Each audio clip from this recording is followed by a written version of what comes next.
When I also mentioned that time is sequential, moving on from moment to moment, that you cannot go back into the past, you cannot go into the future, it's impossible. For that very reason, time travel is not possible. You can't visit the past, you cannot visit the future. But yet, in my statement about transparency, I said that the sequencing of events encompass the present, the past, and the future. So how can it encompass the past and the future if we cannot revisit the past or go into the future? To better understand that, we have to look at the human mind. If on this line is your conscious awareness, the moment that we perceive to be our realities, the moment we are talking to each other here now, the moment that we experience what we do. But then if we look at a subconscious level of our existence, being over here, where everything is really happening, our subconscious realities is the actual moment of our existence. The subconscious realities is where we are physically interacting with our environment, our atomic matter. Whatever you do, if you are slapped this board, the moment of impact, of real impact, of my physical matter with the matter of this board is occurring over here at a subconscious level. It's a level that we are not aware of. This is a level that is so complicated. If we had to live or experience our lives at that level, you would literally be frozen up in time. You would go mad. That is where sleep paralysis come in. We will go into detail in sleep paralysis a bit later on. So, also the subconscious level. The subconscious level is where we interact with our senses.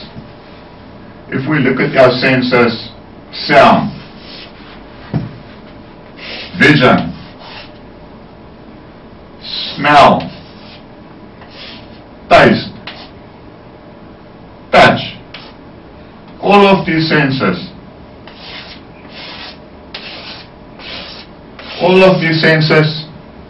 as it interacts with the environment, is encapsulated within the mind, the subconscious mind.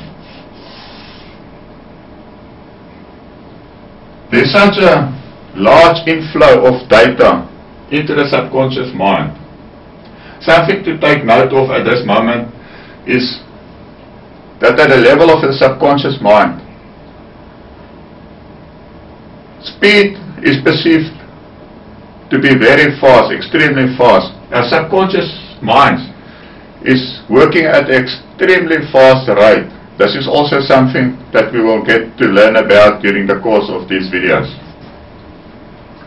For example, if you sit in a crowd, a couple of tables around you, everybody talking, all of these voices from 10, 20, 30 people is picked up by your auditory sense and transmit through to your subconscious mind. Your ears can't cut out certain voices as we perceive. It's all transmitted to the subconscious mind.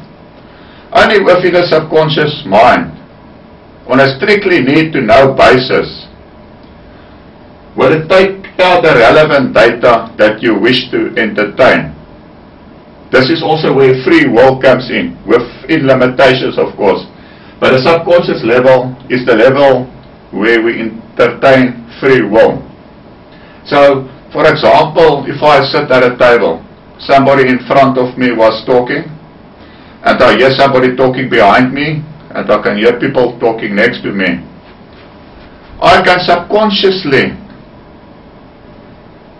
command of my subconscious mind to cut out all the other conversations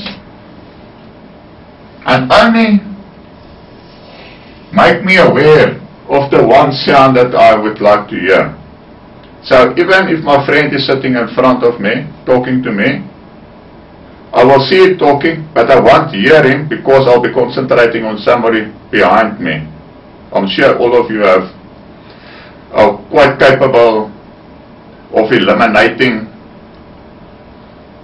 the conversations of people pretending to be listening to somebody, but in reality you're listening to somebody's conversation somewhere else that is more intriguing or where your interest lies. It's the same with the subconscious. Your subconscious will cut out what you don't want to hear, and then that part of the conversation, of all those noises, take that out, edit it in a way, and then pass it on to the conscious reality. This is the level where we experience our conscious realities, believing it to be the moment. So, despite of all these voices, you will only hear that one conversation that you are interested in. We look at some proof about this just now. Let's go to the visual senses. The same with a visual. When you look, you only concentrate on your peripheral vision. All the others, part of your vision is there, but you are not really aware of it. You are only acutely aware of what you are looking at the moment. There's some videos. I'll put a clip of that video in here about where 12 dancers were dancing on the floor. 6 of them was dressed in white, 6 of them dressed in black. So at the beginning of the video, the commentator said, watch the girls in a white dresses dancing. So you set out and you watch these girls dance. Then after the video, you were asked, did you see the bear walk past these dancers in between them? And you said, no, what bear? You said, are you sure? Didn't you see them? And obviously your reply is no, you haven't noticed the bear. So how is this possible? So now the guy placed the same video back just to assure you that you did miss out on a bear. And there it is, the bear walking, a big bear, much bigger than all these dancers, walk around them and through them, exiting on the other side of the scene. Only then did you see it because the guy asked you to look out for the bear. So how is this possible? Again, our subconscious mind is inundated with a lot of detail, far more detail than we are capable of perceiving at a subconscious reality for us to perceive at a conscious level of our perceived realities. So once again here the subconscious mind went, and on a strictly need to know basis, free will. Remember, you were asked to look at the dancers, which you did. So subconsciously you've programmed your mind to concentrate only on those dancers, take out that relevant data out of thousands of other bits of data, and pass that on to your conscious moment of awareness, and that's what you got. That's what you wanted, and that's what you got. Think as hard as you might, trying to visualize the bear. There's no ways you could have seen it. So, how is that possible? If you've actually seen it, why can't you go back and visualize it? There's a very simple reason for that.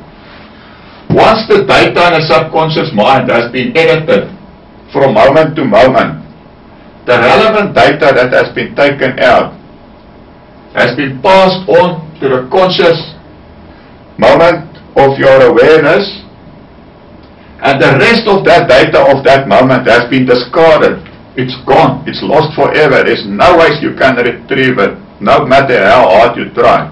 It will just not be there. You see, your mind only takes out that which you set your mind up for perceiving. The same with smell. The same with touch. Even our touch is subjective to feeling of what part of the touch, and everything will be passed on to your conscious reality. Now, if we can ask ourselves, if this data has been discarded, if this is the conscious, if this is the actual moment of your realities where we really exist, where we interact with the environment, how can we then only perceive it later on? If you ask any neurologist or scientist, they will tell you that between this and this it's like a split second. That's not true. There's a much bigger delay, but we'll get to that just now. So again, like I said, how is it possible? The only way it's possible to perceive our awareness, which we perceive to be our realities, is if it becomes a memory. In other words, all the data that has been discarded here, and only the few bits that has been passed on to your conscious level of reality, is nothing more than memory. It takes out all the detail that it wants to, puts it into a form of memory, and the memory is then passed on to our conscious awareness of our perceived realities. But then how can we experience it as our perceived realities? Before we get there, I just want to take it back a bit. Now, the moment that we experience our perceived realities as the real moment of occurrence, only then is this data stored somewhere in your anatomy, whether it's stored in your anatomy or in your mind or wherever. It's not important for getting to understand my theory. I don't want to go in detail in every aspect. I just want to build a skeleton for my theory. Later on, those that so wish can start to investigate the claim that I make, and then certainly all and everything will start falling in place.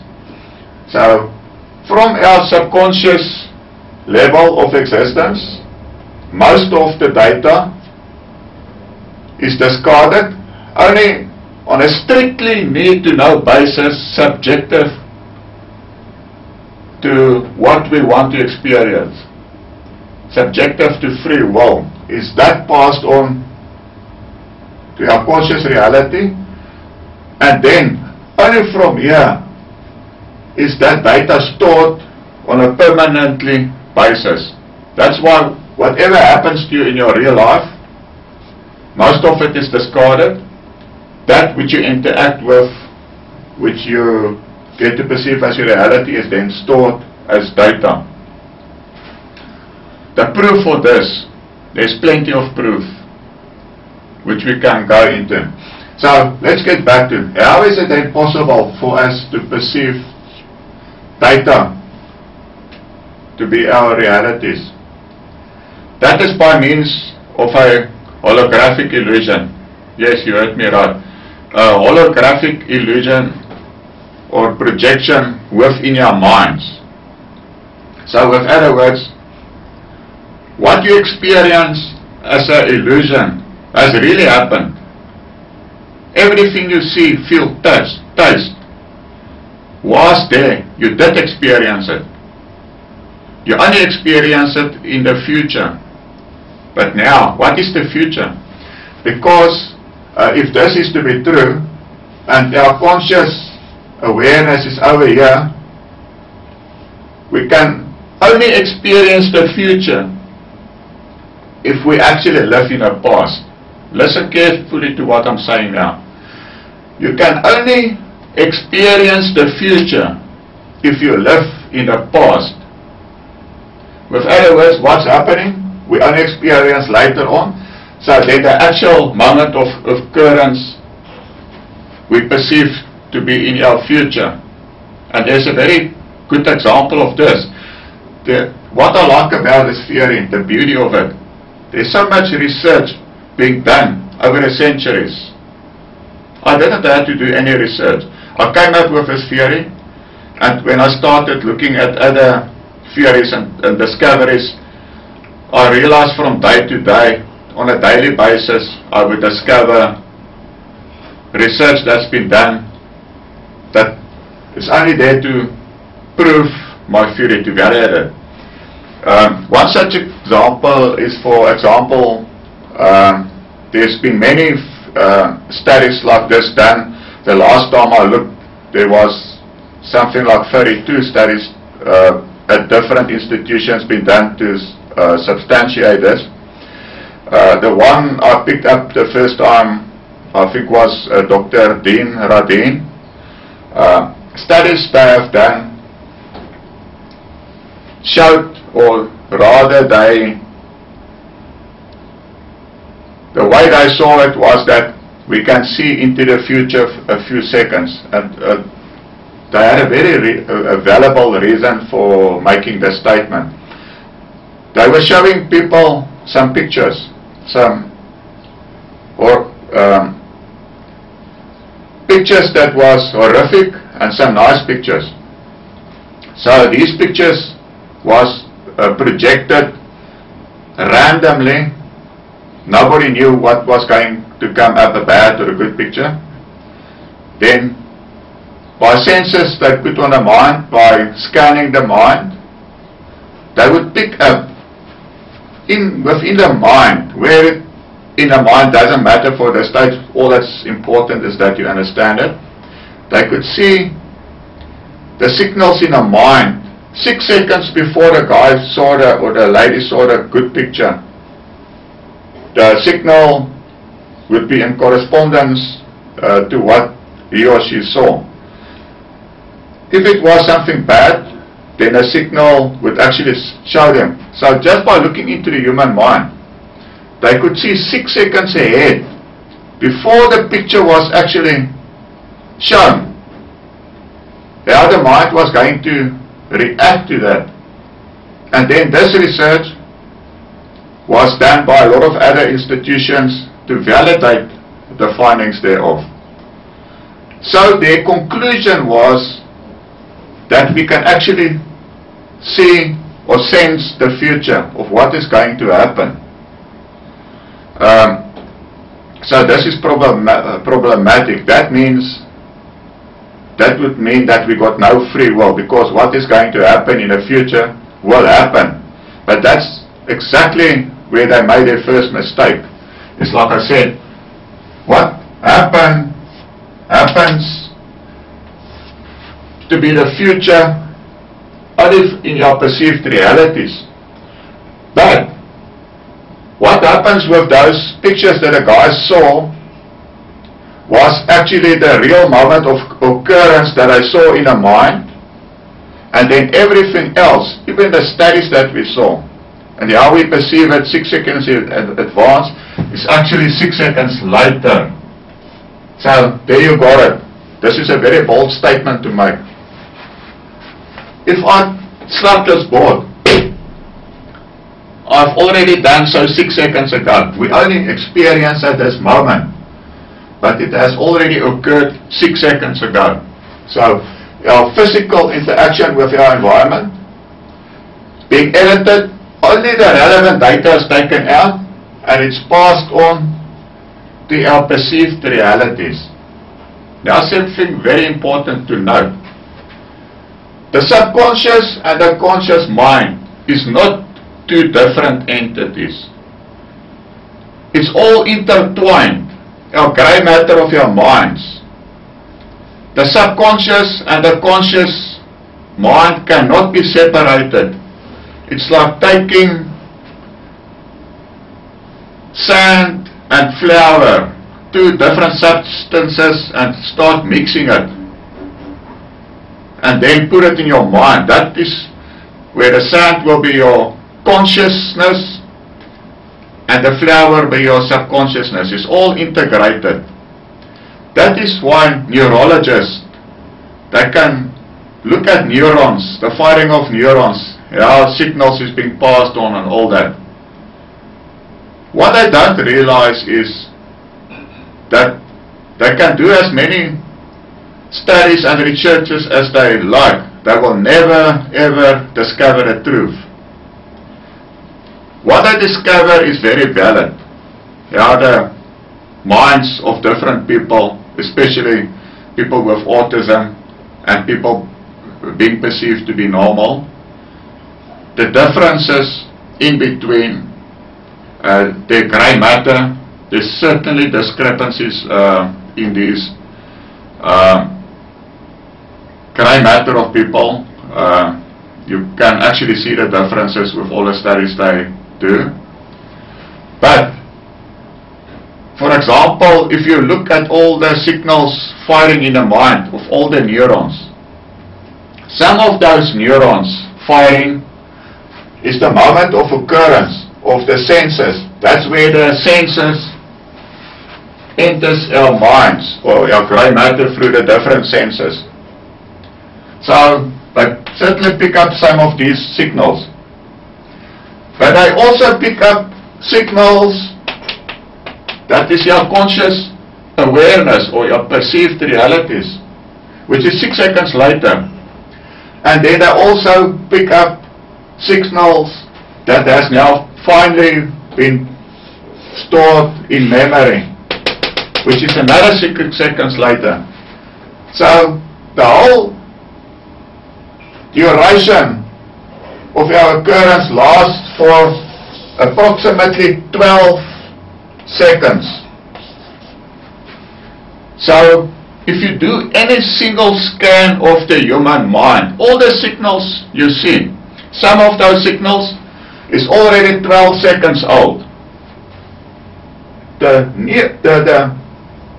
signals that I pick up at a conscious level, and then I also pick up signals. With other words, what I'm saying is I'm picking up signals over a duration of 12 seconds. So that's where